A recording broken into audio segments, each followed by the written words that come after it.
Le génocide s'inscrit dans un continuum et que le grand massacre, c'est un peu l'idée d'un massacre sans nom encore, et cette idée de jamais vue qui nous montre bien effectivement cette logique des génocidaires. Alors je donne maintenant la parole à Peter Holquist, qui est de l'Université de Pennsylvanie aux États-Unis, et qui va nous parler donc du monde turc dans la tourmente, des réfugiés et des massacres en Perse.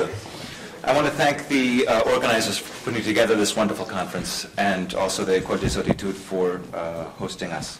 I begin with two caveats. First of all, I come to this question as a Russian historian, and it's largely through that lens that I will be presenting this story. It's a story that is based, the Russian army ends up occupying vast areas where the genocide has happened, and I'm basing my story on material from Russian military archives, Russian diplomatic archives, the holdings of the Russian viceroyalties, archives which are now held in Tbilisi, which has vast material on the territories occupied after 1915 by the Russian army in Turkish Armenia, as well as diplomatic archives and consular reporting.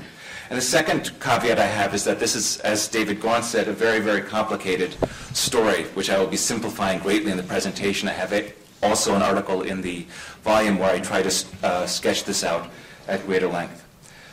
The story I'm telling takes place between Lake Van and Lake Urmia, largely in the territory of northern Persia, Persia being a neutral country in the First World War, but a country upon which both the Ottomans and the Russian army conducted military operations, including massacres of civilians, Armenians and Assyrians. Essentially, my account asks, what are the secondary dynamics after 1915, after the prime mover of genocide, that caused continuing mass violence in a neutral country? I examine, in a sense, two phases, two interlocking dynamics.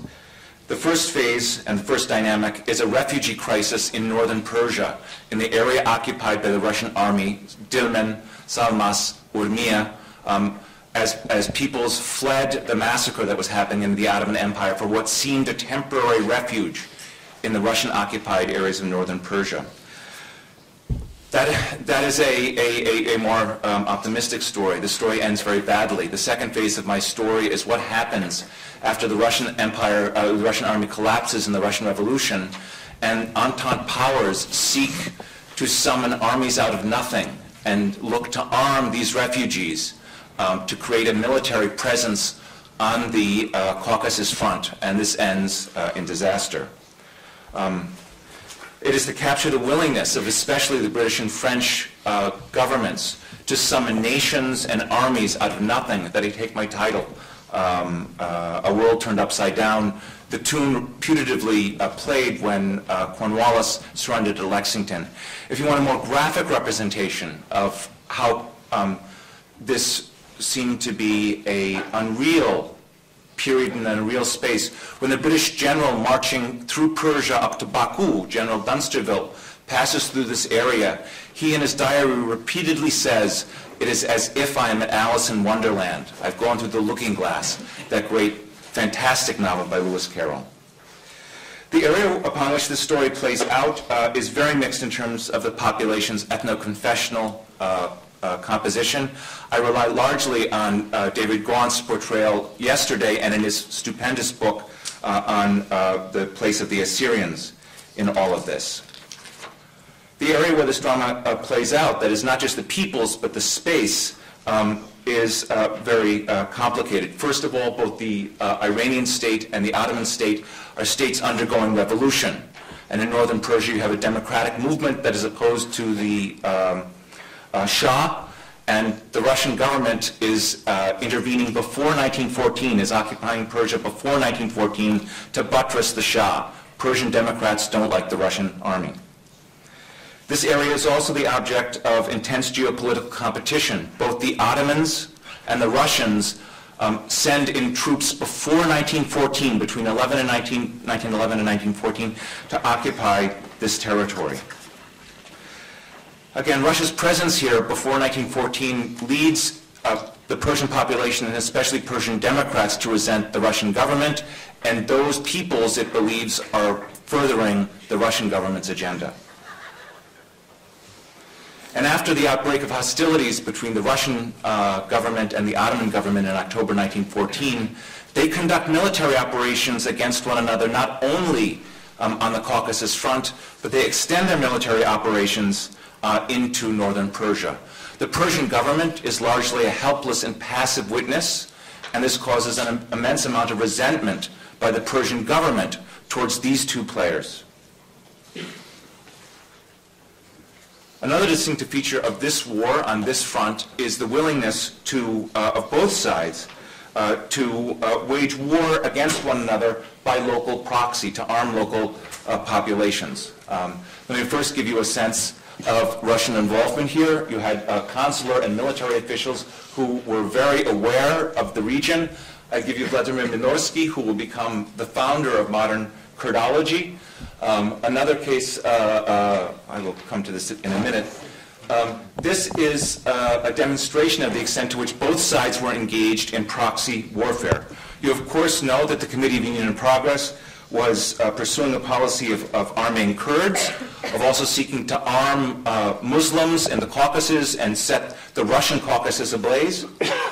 The Russian government also was engaged in a policy of proxy warfare, but in a much more circumscribed, careful way, not because they're better people, but because it is an ancien regime that is reluctant to hand power over to local movements.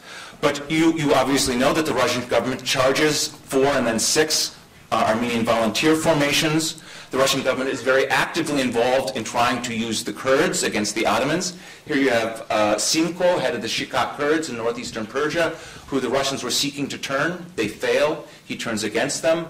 In fact, the missionary with whom he is portrayed in this picture will die in attacks that are led by Simko Shikak Kurds.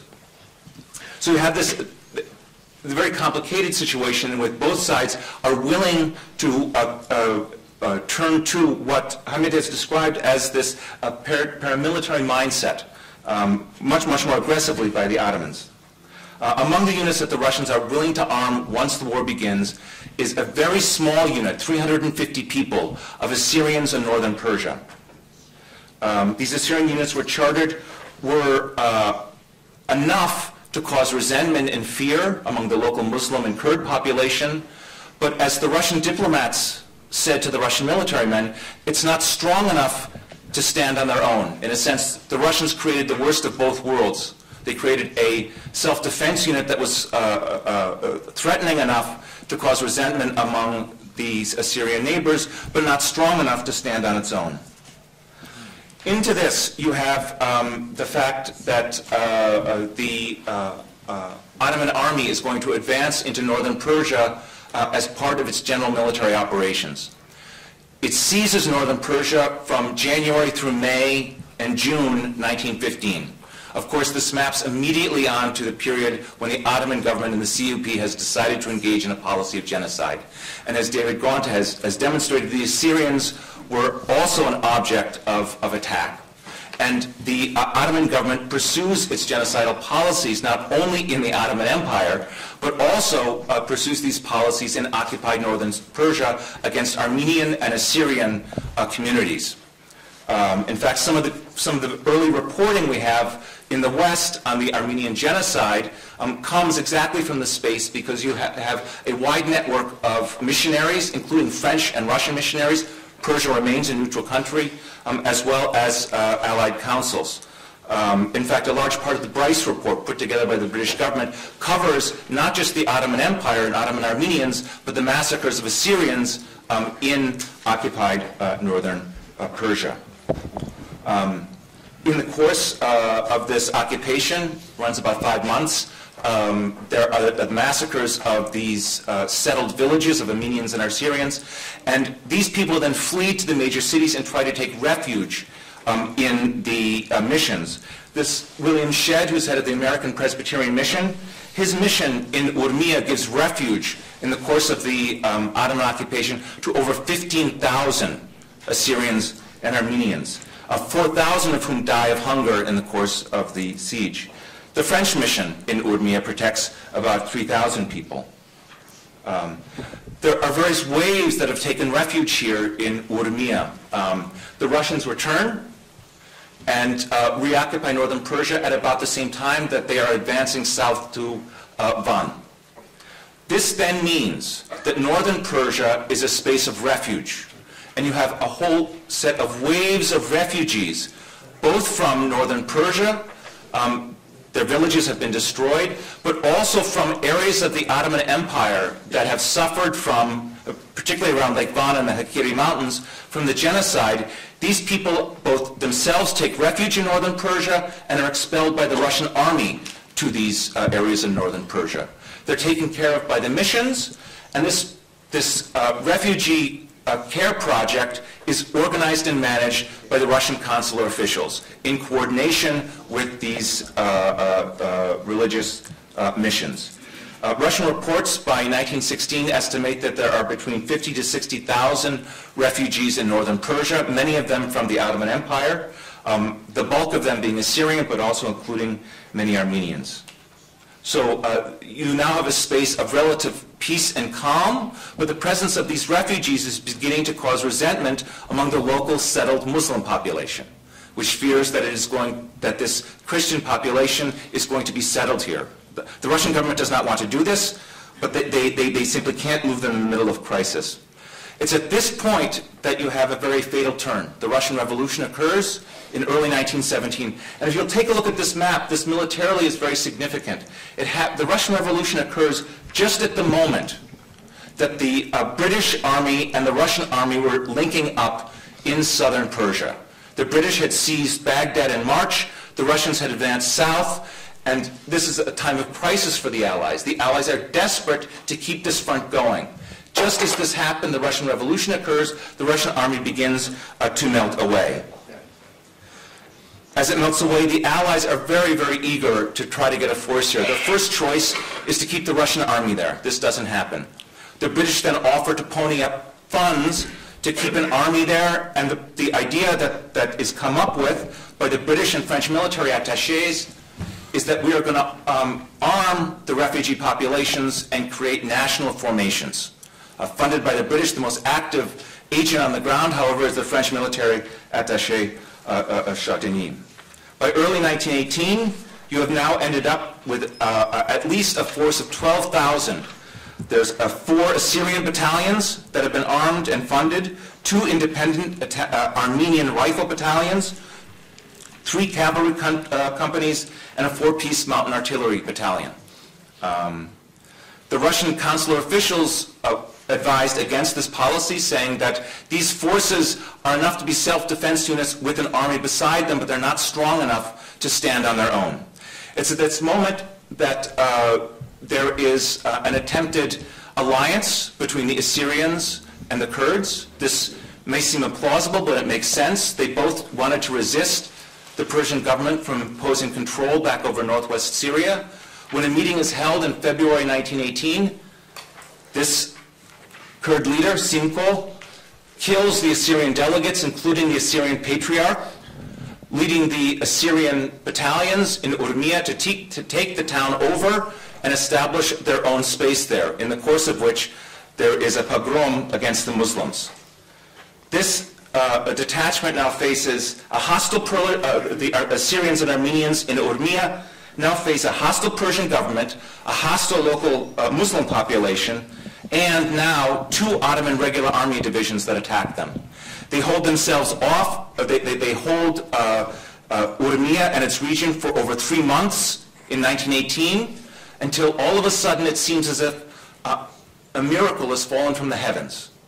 A British plane lands in Urmia with a pilot, Colonel Pennington, who says, "We are 250 miles to the south. Drive south and link up with us." The force is divided in 2. The idea is to protect Urmia with half of the force and the other half to lead the expedition south. The expedition south succeeds, but while it is doing so, the Ottoman regular divisions defeat the forces in Urmia, and there then is a vast anabasis of the remaining refugees from Urmia south to British held territory in June 1918. of both Armenians and Syrians, but mainly Syrians, in the course of which 75,000 set out from Urmia, refugees. It is estimated that in the course of their trek south, at least 25,000 die, 1/3. So in conclusion, the struggle to control northeastern Persia was not simply a generic great power struggle. Each player had specific interests in this. I would point in particular to the Russians' reluctance to arm these detachments. Each state also was a complex actor, and by that I mean that they had different institutional agendas within the state. And I finally insist that the actions of Britain, France, and Russia at this moment are driven not only by great power interests, but by the specific military conjuncture in the war. And here I just give you the diary of Mary Shedd, who was the wife of this missionary who dies in the course of this Anabasis south in the summer of 1918. Thank you very much. Alors, merci beaucoup, hein, à la fois pour la qualité et l'intérêt vraiment de votre travail, qui nous montre aussi que les génocides vont au-delà des frontières, le caractère finalement systématique, et que si on peut se débarrasser des Arméniens et des chrétiens aussi de la Perse, eh bien, on n'hésitera pas. Je donne la parole maintenant à Erik-Jan Zürcher de l'Université de Leyde, et qui va nous parler justement de cette question fondamentale sur les mécanismes, sur la prise de décision. Yes, ladies and gentlemen, the basic idea behind this paper is that in the absence of adequate documentary evidence, we may never know exactly how, when, and by whom the decisions on the Armenian deportations, and particularly the decisions on the so-called final solution of the Armenian problem, the genocide, were taken. And that we may get some idea of how the decision-making process may have unfolded by looking at the way the leadership of the Committee of Union and Progress took its decisions on other occasions when it faced crucial decisions. So that's what I've tried to do. For once, I've tried not to look at what the Committee of Union and Progress decided, but on how it decided. For that purpose, I've reviewed the state-of-the-art of our knowledge on the decisions of the spring of 1915, both on the deportation of the Armenians into the Syrian desert and on the use of these deportations for mass killings and ultimately genocide. And I've compared those to 4 other cases in which the Unionist leadership took really major life and death decisions. The coup d'etat of January 1913, the expulsion of the Greek Orthodox, the Rum, from the Aegean coastal areas in June 1914, the conclusion of the Treaty of Alliance with Germany in August 1914, and finally the decision to go to war by attacking the Russian fleet in October 1914. Now for that, let's say, survey of the state of the art of the decision-making on the Armenian genocide, I've relied on contemporary literature, works by Donald Bloxham, Tane Akçam Fuadündar, and Raymond Kevorkian. So what transpires when we look at that, when we try to understand it as a decision-making process? Well, it's quite clear that the Armenian policies of the Unionists were driven partly by historical trauma, the trauma of the loss of the Balkans, and the lessons they thought they had learned from their Balkan adversaries, the need for the creation of a homogeneous nation. Demographic and social engineering, including what we would call ethnic cleansing, were essential tools in achieving this aim. It's also clear that the Unionists, partly because of their social Darwinist worldview, were beset with existential fears, and they saw the struggle they were engaged in as one about survival, as Hamid has already mentioned. The memoirs of leading Unionists all show that. The combination of enemy attacks by the Russians and the British in March 1915, hard on the heels of the Ottoman defeats at Sarıkamış and the Suez Canal, and rumors of a British invasion in the Gulf of Iskenderun made the Unionists genuinely anxious. The specter of an Armenian rising in the imaginary corridor between the advancing Russians and the British invading armies was to them real. Against this background of historical trauma and existential fear, the Unionists made decisions very often in a rather haphazard and improvised way, in which their priorities seemed to shift continuously. Good examples of this are the deportations from Dörtjol and Zaytun, first to Konya province, then to the southeast, to Syria, an overnight change of direction of 180 degrees. The treatment of the exempt Armenian communities, Catholics, Protestants, families of soldiers, or the policies on conversion to Islam. All of these changed several times over a short period. What is also striking is the degree to which decision-making was informal, based on discussions within CUP networks rather than the formal organs of government. Local unionist clubs and agents, as well as unionist officers, called for action through direct communication with the Central Committee in Istanbul. İsmet, for instance, later İnönü, directly approached Istanbul from Third Army headquarters, and he could do so because he was a member of the unionist inner circle and personally close to Enver. In early April, an exchange of telegrams between Enver, Talat, and Cemal, all three members of the inner circle and leaders of important factions within the CUP, seems to have shaped the policies on the Armenians of Cilicia. And when we look at the decisions that were taken, we see a tendency to create facts on the ground, and thereby to gain the element of surprise. The best example of this is the Cloak and Dagger operation in Istanbul on 24 April 1915 and subsequent days and weeks, that decapitated the Armenian community in the Ottoman Empire and severed its links with the outside world in one go. But one can also point to the sudden decision to disarm the Armenians in February.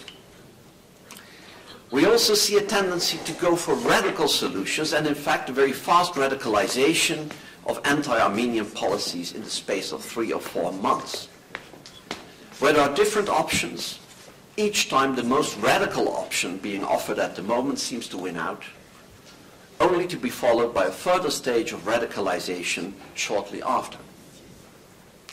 It is, of course, a historical fact that the deportations of 1915-16 have been accompanied by mass killings, both during the deportations and afterwards in 1916 in the camps in the Syrian desert. But it's a lot more difficult than in the case of the deportations, to trace the decision-making process on the massacres. Of the authors I've used, Dündar doesn't say much about it. Bloxham and Akçam paint a very similar picture, but that's not surprising, as Bloxham bases himself entirely on Akçam's earlier work on this topic. And Akçam maintains that there is a strong possibility that the decision to embark on a final solution of the Armenian problem, in other words, to exterminate the Armenians, was taken during discussions among leading unionists in Istanbul in late March 1915. This contention is based on circumstantial evidence. After the declaration of war in October 1914, Bahattin Shakir, key member of the inner circle of the committee, was sent to Erzurum, from where he tried to mobilize the local Muslim population in the border areas and raised militias composed of tribal forces, released prison inmates, and refugees. There's almost no documentation of his activities in the Ottoman state archives, but the German and American representatives in Erzurum did report on them. On 24 January, he requested permission to come to Istanbul from Erzurum, and by the end of February, he actually traveled to the capital for consultations. He stayed in Istanbul for over a month. By 5 April, the Interior Ministry cabled Erzurum that Bahattin Shakir would shortly be returning to the east, and that special appropriations would be made for the Muslim refugees. There's no direct evidence of any meetings with members of the CUP Central Committee or the Central Committee as such in March, let alone of what was discussed there. But according to Akçam, Bahattin Şarkı managed to convince the unionist leadership that the internal enemy, the Armenians, was just as dangerous as the external one, and that he should be given a green light to deal with the problem. Now, events tend to confirm that this was indeed the case, but the actual evidence is flimsy. The Akçam's only source is a special operations operative, Arif Cemil, who was based in Erzurum and worked with Bahattin Şarkı, but did not accompany him to Istanbul. In his serialized 1933-1934 memoirs, Arif Cemil says that Bahattin Şarkı returned to Erzurum in an entirely new position, presumably with greater authority and resources, although he doesn't say so. And that a decision had been taken that he would be charged with the elimination of the internal enemies of the country, according to Arif Cemil.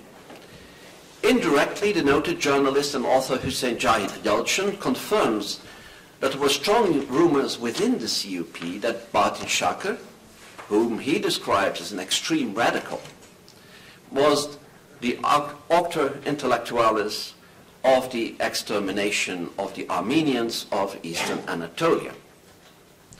He also says, however, Hüseyin Cahit, that even in their most intimate meetings, the issue was not openly discussed. Therefore, even if we agree on the likelihood of some decision being reached during the meetings of the CUP top in Istanbul in March 1915, and I would say there is that likelihood, the conclusions. So, when we look at those 4 other instances of unionist decision-making, and just to remind you, the coup d'etat of January 1913, the expulsion of the Greeks in June 1914, the agreement with the Germans in August 1914, and the decision to go to war in October 1914. I think that we can say that something that could be called a unionist decision-making culture emerges. In each of the cases investigated, the decision-making process was informal. Formal institutions were only involved in the process once the main decisions had been taken. In 1913, the CUP was not in power, of course, and the fact that the decision to topple the government had not involved Parliament is not surprising. But not even the Central Committee of the CUP was formally consulted. Grand Vizier Kemal Pasha resigned at gunpoint, and both his resignation and the appointment of his successor were ratified the same day by the Sultan, but this was of course merely the recognition of a fait accompli. In May-June 1914, the expulsion of the Greek Orthodox from Western Asia Minor seems to have been the result of an entirely informal decision-making process, consisting of discussions at the War Ministry and at Talat's private residence. No formal policy statements were issued. In July 1914, the agreement with the Germans, neither the full cabinet nor Parliament was consulted on the conclusion of a defensive alliance with Germany. In fact, the majority of the cabinet was not even aware that negotiations with Germany were taking place. The same is true for the decision to provoke war with Russia by sending out the fleet into the Black Sea in October 1914. Once the fleet had gone to on the attack, it was not the cabinet or even the CUP Central Committee that decided on war or peace, but an impromptu meeting of 27 people, leading unionists. The limited nature of the circle involved in decision-making in each of these events is also striking. Less than a dozen members in the CUP, some of them members of the Central Committee, but others not, discussed the coup d'etat in 1913. We do not know who were involved in the discussions on the expulsions of the Greek Orthodox in May-June 1914, but Talat and Enver were certainly involved. Both Enver and Talat sent trusted agents to the region, Kuşçubashizade Eşref in the case of Enver, and Celal Bayar in the case of Talat. Ashraf reported to a small circle of unionists in Istanbul, Jalal directly to Talat alone. In July 1914, only 4 people were directly involved in the negotiations on the Ottoman side with the Germans. Incidentally, one of them was Said Halim, the Grand Vizier, and not even core members of the CUP, as well as of the cabinet, people like Jamal or Javid Bey, were told of the negotiations until after the conclusion of the treaty. The naval attack on Russia was prepared primarily by Enver, Jamal and the Germans, notably Human and Souchon, but the group of 4 that had been involved in the July-August negotiations, now expanded with Jamal, was again the main decision-making gremium. Both the Central Committee and the Cabinet were only involved once the attack had actually taken place. In the case of the coup d'etat, secrecy was of course essential. In June 1914, Talat did his utmost to keep the involvement of the CUP in the expulsions hidden from sight. The deliberations on the conclusion of the German-Ottoman treaty were top secret, and the treaty itself was to remain secret as well, according to its Article 8. The instructions Enver gave to Admiral Souchon were also secret, and Cabinet as well as Parliament were given a completely fabricated version of the incident between the Russian and Ottoman fleets that was supposed to have triggered the Ottoman attack. Creating facts on the ground to force the issue and put the adversaries on the defensive was a favorite tactic of the Unionist leaders. In each case, the action preceded the formal political discussion in Cabinet, Parliament, or even the CUP itself. Another, perhaps less obvious characteristic of the decision-making in all 4 of these cases is that each time different alternatives were weighed, and each time the advocates of the most radical, the most drastic decision won out. A coup d'etat, instead of an agreement with the government or a wait-and-see attitude in January 1913. Expulsion rather than any attempt to create loyalty or to control the situation in June 1914. An alliance with a belligerent party after war had already been declared in Europe, rather than neutrality in August. And offensive action rather than a purely defensive posture in October 1914.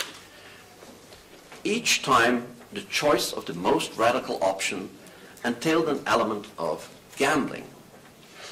Aydemir has described Enver's raid on the port as a life and death gamble. In June, Talat gambled that Jalal and Ashraf could complete the expulsions before he would have to bow to the pressure of European ambassadors. The decision to sign the Treaty of Alliance in August was based on a series of assumptions that were little more than gambles.